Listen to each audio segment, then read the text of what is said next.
నమస్తే, నేను కిషోర్ కుమార్. ఈ వీడియో మీరు మొదటిసారి మన ఛానల్లో చూస్తున్నట్టయితే దయచేసి ఈ ఛానల్ని సబ్స్క్రైబ్ చేయండి. అదేవిధంగా కింద మీకు హైప్ బటన్ కనిపిస్తే దాన్ని ప్రెస్ చేసి మాకు పాయింట్లు ఇవ్వడం కూడా మర్చిపోకండి. మీ ప్రోత్సాహమే మాకు కొండంత బలాన్ని ఇస్తుంది. ఈ వీడియో వాస్తవాలను ప్రతిబింబించే విధంగా ఉంటుంది. అట్ ద సేమ్ టైం కూటమి ప్రభుత్వానికి ఒక సలహాగాను, ఒక సూచనగాను, వాళ్ళ ఉదాసీనత మీద ఒక చిన్న కొరడా దెబ్బగా కూడా ఉండేటటువంటి అవకాశం అయితే ఉంటుంది. కాబట్టి దయచేసి ఆ యాంగిల్లో మాత్రమే చూడాలి తప్ప ఏదో విద్వేషం నూరిపోస్తున్నాను, లేదంటే తప్పు పట్టించేటటువంటి ప్రయత్నం చేస్తున్నాను అనేటటువంటి విధంగా మాత్రం ఎవరు ఆలోచించవద్దని చెప్పేసి అయితే ముందుగానే విజ్ఞప్తి చేస్తున్నాను. అసలు విషయం ఏంటంటే, కూటమి ప్రభుత్వం నిన్నటితోటి 2 సంవత్సరాల పదవీ కాలాన్ని పూర్తి చేసుకుంది. అయితే నిన్న ఆంధ్రప్రదేశ్ వ్యాప్తంగా వైఎస్ఆర్ కాంగ్రెస్ పార్టీ శ్రేణులు వెన్నుపోటుకు 2 ఏళ్ళు అని చెప్పేసి నిరసన కార్యక్రమాలు, ప్రభుత్వం ప్రజల్ని మోసం చేసింది, ఇచ్చిన హామీలు నిలబెట్టుకోలేదు, వంచింది, అది ఇది అని చెప్పేసి సరే వాళ్ళదైనటువంటి రీతిలో ప్రతిపక్షం చేయాల్సినటువంటి పనిని వాళ్ళు చేసేశారు. ఇక్కడ వరకు ఎలాంటి ప్రాబ్లం లేదు, ఎలాంటి ఇబ్బంది లేదు. ఎందుకంటే పాలకపక్షం తాము సాధించిన ప్రగతిని నివేదిస్తూ ప్రగతి నివేదిక రూపంలో సభ పెట్టుకున్నారు, వాళ్ళు మాట్లాడారు, అదే చర్చనీయాంశమైంది. అట్ ద సేమ్ టైం ప్రతిపక్షం కూడా వాళ్ళ వెర్షన్లో వాళ్ళు ఎత్తి చూపించేటటువంటి తప్పులు కానివ్వండి, వాళ్లకు ఉన్నటువంటి రాజ్యాంగం ఇచ్చినటువంటి హక్కులకు లోబడి వాళ్ళ నిరసన కార్యక్రమాలు కానివ్వండి, ఇవన్నీ జరిగిపోయాయి. ఇక్కడ నాకు ప్రధానంగా అభ్యంతరకరమైనటువంటి అంశం ఏంటయ్యా అంటే, ఈ 2 విషయాల్లో ఈ 2 సంవత్సరాలు కామ్గా ఉన్నటువంటి కలుగులో దాక్కున్నటువంటి కొన్ని విషనాగులు బయటకు వచ్చి మళ్ళీ బుసలు కొట్టడం ప్రారంభిస్తున్నాయి. మళ్ళీ పాత రోజుల్ని జ్ఞప్తికి తీసుకొచ్చేటటువంటి ప్రయత్నం చేస్తున్నాయి. మళ్ళీ విశృంఖలత్వాన్ని విచ్చలవిడిగా ప్రోత్సహించేటటువంటి ప్రయత్నాలు అయితే ఈ 2 సంవత్సరాల తర్వాత మొదలు పెట్టడం అనేది ఖచ్చితంగా డేంజర్ బెల్స్ మోగించేటటువంటి అంశమే. ఏంటా విషనాగులు, ఏంటా కథ అనేది నేను ఎక్స్ప్లెయిన్ చేస్తాను. క్లియర్గా చూడండి. చూసిన తర్వాత మీ అభిప్రాయం ఇదే అయితే నాకు కమెంట్ రూపంలో తెలియజేసే ప్రయత్నం చేయండి. ఫస్ట్ ఒక కాలకోట విషం నిండినటువంటి ఒక విషనాగు గురించి మాట్లాడే ప్రయత్నం చేస్తాను. కొడాలి నాని. అదేంటి కొడాలి నానిని విషనాగుతో ఎందుకు పోల్చానంటే, మనం మాట్లాడేటటువంటి మాట ఏదైనా సరే అదే రాజకీయవేత్త అయినంత మాత్రాన మరీ విశృంఖలంగా, మరీ దిగంబరంగా, మరీ నగ్నంగా ప్రవర్తించాల్సిన అవసరం లేదు. నోటికి హద్దు పొద్దు లేకుండా నోటితోటి అశుద్ధాన్ని వెదజల్లాల్సినటువంటి పని అయితే లేదు. కొడాలి నాని ఆ కోవకు చెందినటువంటి వ్యక్తే. అతను నోటితో అశుద్ధం వెదజల్లుతూ ఉంటాడు. ఇది నేను కాదు, కూటమిని గెలిపించినటువంటి ప్రతి ఒక్క ఓటర్కి తెలుసు, ఆంధ్రప్రదేశ్ జనాభా మొత్తానికి తెలిసినటువంటి విషయం.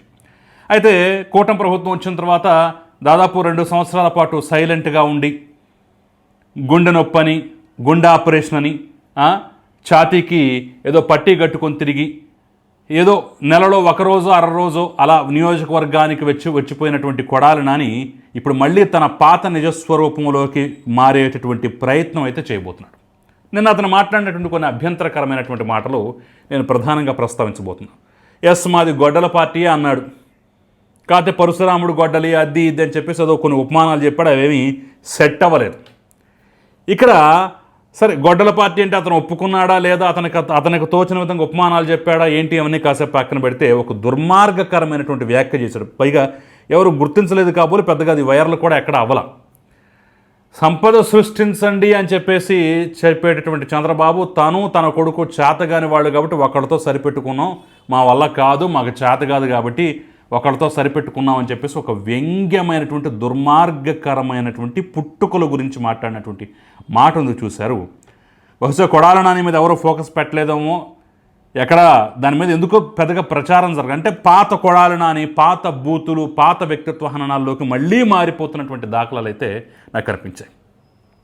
సంపద సృష్టి అనే దానికి అర్థం తెలియనటువంటి ఒక అజ్ఞాని మాట్లాడినటువంటి మాటలుగా తీసుకోవాలా, లేదంటే 2019 నుంచి 24 వరకు బూతులతో రెచ్చిపోయి బూతుల సంస్కృతితోటి ఒక తరాన్ని చెడగొట్టినటువంటి ఒక నీచపు మనస్తత్వాలు, నీచపు మనుషులు మళ్ళీ పాత రాతి యుగంలోకి మళ్ళీ తీసుకుపోయే ప్రయత్నం చేస్తున్నారా అని చెప్పేసి ఒక పక్క భయం వేస్తుంది. ఇంకొంతమంది అయితే ఈ వ్యాఖ్యలని ప్రస్తావిస్తూనే కొడాలి నాని ఇంతవరకు మీరు అరెస్ట్ చేయకపోవటమే అతనికి కాళ్ళు చేతులు రావడానికి, కొమ్ములు మొలవటానికి కారణమైంది. అని చెప్పేసి విమర్శలు చేస్తూనే మరికొంతమంది ఎక్స్ట్రీమ్కి వెళ్ళిపోయారు. ఇది ప్రజలు గనక ఈ యాంగిల్లో ఆలోచిస్తే కూటమికి ప్రమాదం. మన కులపోడు కాబట్టే కొడాల నానిని మనం అరెస్ట్ చేయకుండా వదిలేసామని చెప్పేసి ప్రజలు భావిస్తున్నారంటూ అక్కడక్కడ కొన్ని పోస్టులు అయితే కనిపించాయి. అఫ్కోర్స్ అది వాస్తవం కాదనేటటువంటి సంగతి తెలుసు. ఎందుకంటే వల్లభనేని వంశీ కూడా మరి అదే కులం వ్యక్తి కదా. మరి అతను మాత్రం అరెస్ట్ చేయించి ఏ రకంగా ఇతను ఇప్పుడు ఈరోజు అతని పరిస్థితి ఏంటనేది మన కళ్ళతో మనం చూస్తున్నాం కదా. మరి అలాంటప్పుడు వంశీకి వర్తించినటువంటిది నానికి ఎందుకు వర్తిస్తుంది? కాకపోతే వంశీ విషయంలో చూపిన చొరవ కానివ్వండి, నాని విషయంలో చూపించకపోవటం, అతని బెండు తీసేటటువంటి కార్యక్రమాలు చేయకపోవటం, రెడ్ బుక్ రాజ్యాంగం అని చెప్పేసి విమర్శిస్తున్నటువంటి నేపథ్యంలోనే కాదు మా రెడ్ బుక్లో కేవలం దుర్మార్గులకు మాత్రమే పనిష్మెంట్ ఉంటుందని చెప్పేసి పదే చెప్పినటువంటి మాట నిలబెట్టుకోకపోవటం ఇప్పటికీ కూడా ప్రజల్లో, పార్టీ కేడర్లో అసంతృప్తికి కారణమవుతుంది. అలానే అడ్డంగా రాత్రి పడిపోయి కొడాల నానిని ఏదో చేసేమని చెప్పేసి అయితే నేను చెప్పట్లేదు, ఎవరూ కూడా చెప్పరు. మీరు చేసిన ఆరోపణలే. గతంలో పౌర సరఫరాల శాఖ మంత్రిగా ఉన్నప్పుడు బియ్యం బస్తాల విషయంలో కుంభకోణం చేశాడని, అదేవిధంగా గుడివాడ నియోజకవర్గంలో అనేక దేవుడి మాన్యాలను దోచేసుకున్నాడని, భూముల కబ్జాలో ఇతని ప్రధాన పాత్ర ఉందని, అన్నిటికన్నా మించి సంక్రాంతి సందర్భంగా ఇతని ఆధ్వర్యంలోనే క్యాసినోలు నడపబడ్డాయని, ప్యాకాట్ క్లబ్బులు నడపబడ్డాయని, ఇలా అనేక ఆరోపణలు మీరే గతంలో చేశారు. మరి ఈ ఆరోపణలో దేంట్లోనూ పసలేదా? ఈ ఆరోపణల్లో దేంట్లోనూ అతను అరెస్ట్ చేసే అవకాశం లేదా? ఈ ఆరోపణల్లో దేంట్లోనూ అతన్ని చట్ట ప్రకారం శిక్షించే అవకాశం లేదా? ఎందుకు మీరు ఉదాసీనంగా ఉన్నారు అని చెప్పేసి ఈరోజు ప్రశ్నలు వస్తున్నటువంటి పరిస్థితి. ఇదొక విషపూరిగా అయితే అంబటి రాంబాబు మళ్ళీ నోరు బారేసుకున్నాడు అన్న. చంద్రబాబును పట్టుకొని ఆయన ఎప్పుడో తగలెట్టేసామని చెప్పేసి. ఏం మాట అసలు అది?